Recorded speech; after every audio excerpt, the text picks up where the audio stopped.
So that's enough about council, and now let's return to the community. And I think you've asked questions about what the community really values. Indeed we do. You should never do a survey where it's just spoon-feeding everything to the respondent. It's good to ask them what's important to them.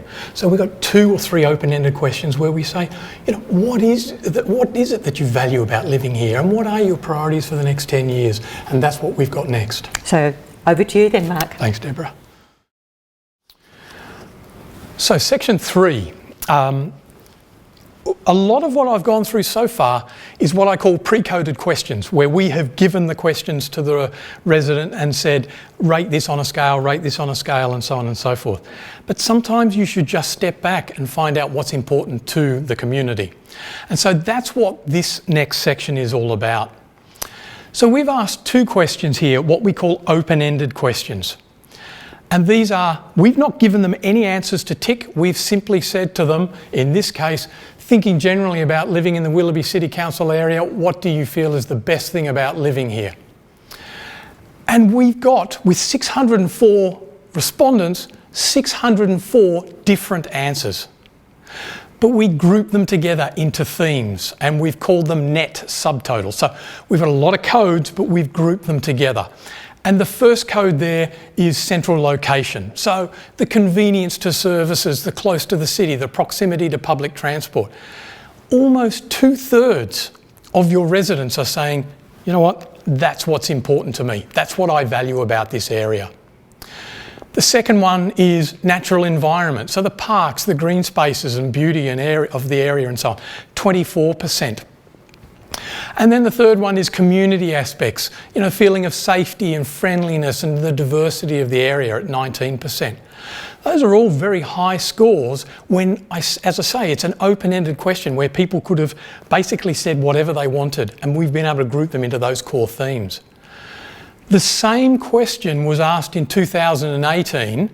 Now, we didn't code it, we didn't do the survey for you in 2018, but what we've been able to do is pull together their codes from back in 2018, and you can see that the scores are similar. In essence, the top 3 back then was the top 3 now. So, I'm not concerned about a 63 this year, in 2020 versus a 72% in 2018. It's more the top codes in 2018 are still the top codes in 2020. The other open-ended question that we asked was, well, what about your priority areas for the next 10 years? So what would you change, or what would you like to see changed in the area over the next 10 years? The first one there is, again, a grouping of a whole lot of different comments, but improved or better maintained services and facilities. But hang on, haven't we just gone through and seen that your services and facilities have actually got above average satisfaction scores, yet 47%, 1 in 2 residents are saying that they need to be improved? So what I've done is just drill down into that code further. And you can see, interestingly enough, that the 47% is made up of traffic flow congestion, 10%, parking, 8%, public transport, 8%, roads, 8%. I think there's another one, there's bike paths and cycleways, 2%.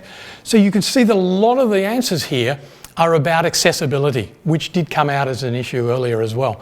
So I guess the key thing here is most of them are fragmented, 1s and 2s and 3%, but if anything else, it's all around traffic and accessibility and parking and so on. The second code there was improved planning of the area at 22%. Now, when I showed you a quadrant slide earlier, at the top left, which we call the improved quadrant, it was relatively high importance, relatively low satisfaction. And I pointed out that the 3 attributes that were in that quadrant tended to be planning related. So it's no surprises that it's come out as the second main issue here on an open-ended question. So you can see that that 22% is made up of management of development to avoid overdevelopment, 18%, availability of housing, 2%, management of population growth, 2%, and so on. So that was the second main item that came out in the open-ended question. The others there, you can see it drops away. You've got 47%, 22%, and then Willoughby City Council practices 6%. So this is what council can do better in the future. Environmentally sustainable practices, 5%, and so on. But you can see where the focus of the community is in terms of those maintaining and improving roads and so on, and also the planning of the area.